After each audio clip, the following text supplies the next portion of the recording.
Guys, welcome back to my YouTube channel. Long time no see కదా, అర్థమైంది. మీ ముందుకి కొత్త వీడియోతో వచ్చేసాను. సో ఇంకెందుకు ఆలస్యం, వీడియో స్టార్ట్ చేసేద్దాం. బట్ అంతకన్నా ముందు ఎవరైనా నా వీడియో కొత్తగా చూస్తున్నట్టయితే ఐఎమ్ త్రివేణి. నేను కరెంట్లీ టోక్యోలో వర్క్ చేస్తున్నాను. అండ్ ఈ వీడియో వచ్చేసి నాకు చాలా చాలా స్పెషల్ వీడియో. ఎందుకంటే సెప్టెంబర్ 19కి నేను టోక్యో వచ్చి 1 year అవబోతుంది. సో 1 year అవబోతుంది. ఈ 1 year ఎక్స్పీరియన్స్, ఈ 1 year జర్నీ మీ అందరితో పాటు కూడా షేర్ చేసుకుందాం అనుకుంటున్నాను. యాక్చువల్గా ఈ వీడియో చేయడానికి మెయిన్ రీజన్, ఈ వీడియో నేను ఫ్యూచర్లో చూసుకుంటే నాకు ఒక జర్నీలా ఉంటుంది. ఇంకొకటి, నాకు చాలా తక్కువ డిఎమ్స్ అని కొన్ని లింక్డ్ఇన్ రిక్వెస్ట్ వస్తాయి. Have you got job in Japan, లేదా how to get a job in Japan, all those things. So అవి నన్ను అడగలేని వాళ్ళు కూడా ఉండొచ్చు, చాలామంది ఈ ఆన్సర్స్ వెతుకుతున్న వాళ్ళు కూడా ఉండొచ్చు. వాళ్ళందరి కోసం ఈ వీడియో. అండ్ ఎక్కడ స్కిప్ చేయకుండా వీడియో లాస్ట్ వరకు చూడండి. ఇంకా మీకు ఏదైనా నేను ఆన్సర్ చేయలేని క్వశ్చన్స్ ఉంటే మీరు కింద కామెంట్ సెక్షన్లో తెలపండి. ఫస్ట్ నా బ్యాక్గ్రౌండ్ వచ్చేసి, నేను బీటెక్ చేశాను. అండ్ బీటెక్ కంప్లీట్ అయిన వెంటనే as a new graduate or a fresher I got a job in Japan. First thing, why did I choose Japan అనేది డిస్కస్ చేద్దాం. ఎందుకు అంటే ఇక్కడ చాలా జాబ్ ఆపర్చునిటీస్ ఉన్నాయి మనలాంటి యంగ్స్టర్స్కి లేదా న్యూ గ్రాడ్యుయేట్స్కి who are pursuing their engineering especially. And the second thing, it's really safe country for the women. ఎక్కడైనా సరే ఎప్పుడైనా సరే మన ప్రికాషన్స్ మనం కూడా తీసుకోవాలి. And the third thing, to be frank, మాకు ఇక్కడ చాలా హాలిడేస్ ఉంటాయని చెప్పారు. Like we get many holidays here. కాబట్టి వర్క్ లైఫ్ బ్యాలెన్స్ బాగుంటుంది అని మనం ఎక్స్పెక్ట్ చేస్తాం. That's it. And second one, how did I get this opportunity? I got it through my university. యాక్చువల్గా జపాన్ అనేది నా లిస్ట్లో కానీ లేదు. కాకపోతే as every university graduate or every girl who wants to be independent, I also dreamed of being or doing work in a foreign country. So ఆ thought అయితే ఎప్పుడు ఉంది కాదు, యూకే అట్లా వెళ్దాం అనుకున్నాను. But here comes the plan of the God.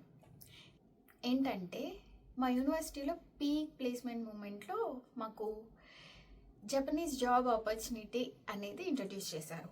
ఆ టైంలో ఐ వాజ్ డౌట్ఫుల్, తీసుకోవాలా వద్దా, కొంచెం రిస్కీ. ఎందుకంటే ఫస్ట్ జపనీస్ లాంగ్వేజ్ కోర్సెస్ నేర్పించారు, దాని తర్వాత జపనీస్ జాబ్ ఆపర్చునిటీ.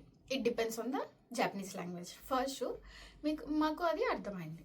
సో అప్పుడు నేను మా ఫాదర్తో డిస్కస్ చేశాను. డిస్కస్ చేస్తే my father is like, language different, food different, culture different. మనకు వచ్చిన లాంగ్వేజ్ కూడా కాదు. ఇప్పుడు ఫారిన్ ఇంగ్లీష్ కంట్రీస్ అయితే okay, we know we can survive అనేసి. బట్ ఇక్కడ లాంగ్వేజ్ కూడా బ్యారియర్ కదా. లాంగ్వేజ్ రాకుండా మనం మన ఫీలింగ్స్ని ఎలా తెలియజేస్తాం? So he said no. And then stay deadline అనగా, నేను ఇవాళ చూసాను, ఓకే డెడ్ లైన్ అయిపోతుంది, రేపు మార్నింగ్ 10కి గూగుల్ ఫామ్ క్లోజ్ చేస్తారు, ఎవరైతే ఇంట్రెస్టెడ్ ఉన్నారో వాళ్ళు పక్కా అప్లై చేయాలి. నేను అప్పుడు మా ఫ్రెండ్స్ చాలామంది అప్లై చేస్తున్నారు. సో వాళ్ళ నుంచి కూడా నాకు కొంచెం మెసేజెస్, ఇన్పుట్స్ వచ్చాయి. నేను సర్చ్ చేయడం స్టార్ట్ చేశాను. ఇంకా సర్చ్ చేసి మా ఫాదర్కి ఫోన్ చేసి all the things I have explain to him. అన్నారు కదా, సరే అయితే ట్రై చెయ్యి అన్నాడు. మాకు ఇంటర్వ్యూ ప్రాసెస్ ఉండింది. మా learning towards the new language కానీ, జపాన్ మీద మాకు ఎందుకు ఇంట్రెస్ట్ కలిగిందని కానీ వాళ్ళు టెస్ట్ చేయడానికి. సో ఇంకా ఇంటర్వ్యూ ఇచ్చాను. యు ఆర్ సెలెక్టెడ్ అనింది. ఇంకా అక్కడి నుంచి I started preparing for the Japanese companies. And then ద్వారా నేను ఇంకా ఆ ప్రోగ్రాంలో జాయిన్ అయ్యి లాంగ్వేజ్ స్టార్ట్ చేసి, లాంగ్వేజ్ కొన్ని మంత్స్ నేర్చుకున్న తర్వాత మాకు జపనీస్ కంపెనీస్ అనేవి ఇంట్రడ్యూస్ చేశారు. ఇంకా కంపెనీస్కి అప్లై చేసి మేము ఇంకా అలాగా సేమ్ ఇండియా లాగా interviews, short list, everything goes like that. And then I got this offer. This is how I got. To be short, I got it through my university. And third thing, cultural shocks. First వచ్చేసి cleanliness అండి. వీళ్ళ surroundings చాలా చాలా క్లీన్గా ఉంచుకుంటారు. They are kept clean, not made clean. ఎవరిక్కడ daily వచ్చి sweep చేయరు లేదా క్లీన్ చేయరు. లైక్ రోడ్స్ అయినా, ట్రైన్స్ అయినా, సమ్ పబ్లిక్ ప్లేసెస్ ఉంటాయి కదా, అవన్నీ వీళ్ళే క్లీన్గా ఉంచుకుంటారు. ఫర్ ఎగ్జాంపుల్, ఒకరోజు ట్రైన్లో ఒక పర్సన్ కాఫీ పడేశారు. వాళ్ళే బ్యాగ్లో నుంచి టిష్యూస్ తీసి ఆ కాఫీని తుడిచి మళ్ళీ ఆ టిష్యూస్ ఒక కవర్లో వ్రాప్ చేసి అతని బ్యాగ్లోనే పెట్టుకున్నాడు తప్పితే అట్లా వదిలేదు. సో వీళ్ళు ఏంటంటే అలా క్లీన్గా ఉంచుతారు. ఏ ప్లేస్ అయినా సరే కింద పడితే తీస్తారు, కింద విసిరేయరు. So that is the first cultural shock. And the second thing, work experience cultural shock ఏంటంటే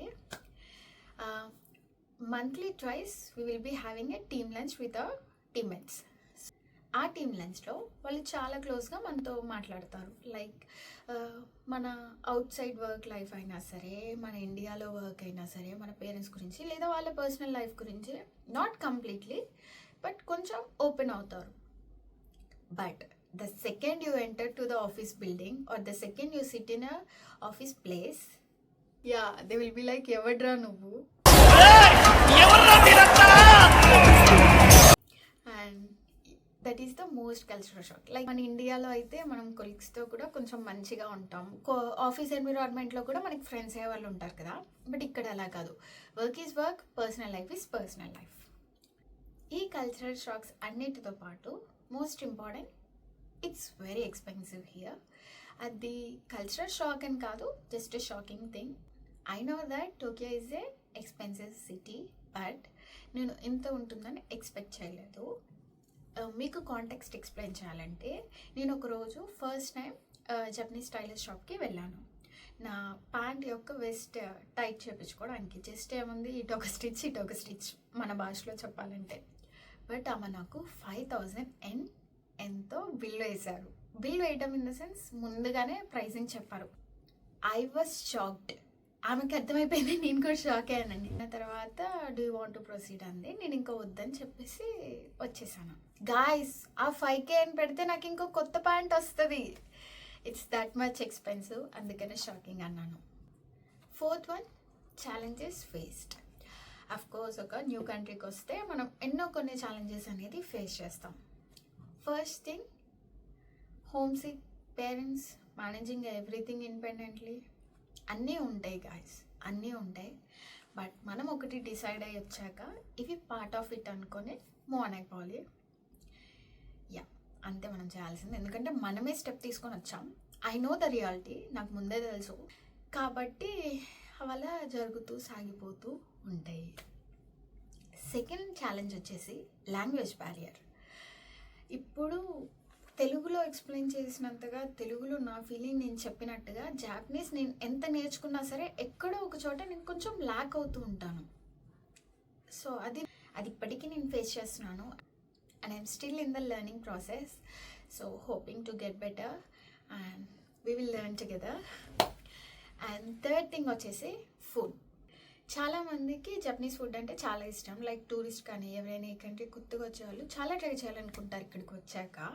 నేను కూడా అలాగే ఇక్కడికి వచ్చే ముందు చాలా అనుకున్నాను, ఆ డిష్ ట్రై చేయాలి, ఈ డిష్ ట్రై చేయాలి అనేసి ఇంటర్నెట్లో చూసి.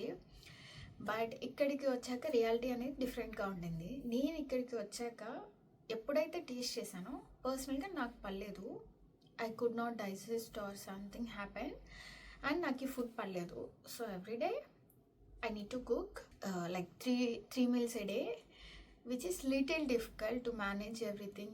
Mostly ante నేను ఇప్పుడు వరకు అంత పెద్ద బిగ్ ఇష్యూ ఏం ఫేస్ చేయలేదు ఇప్పటి వరకు. అయితే అన్నీ గోయింగ్ గుడ్. అయితే ఈ వీడియోలో ఇంత డిస్కస్ చేద్దాం అనుకున్నాను, ఎందుకంటే ఆల్రెడీ ఈ వీడియో లెంత్ అయిపోయింది అనిపిస్తుంది. సో ఈ వీడియో ఇంతతో స్టాప్ చేస్తున్నాను. But I have also planned another video that contains how I learn Japanese, how can somebody learn Japanese who are starting newly, and how to get a job in Japan. I think my next video will be on it, so stay tuned. అలాగే ఈ video informative అనుకుంటున్నాను. మీకు కనుక ఈ video నచ్చినట్టయితే do like, share and subscribe to my channel. That will be a big help to me. That's all for this video. Matane.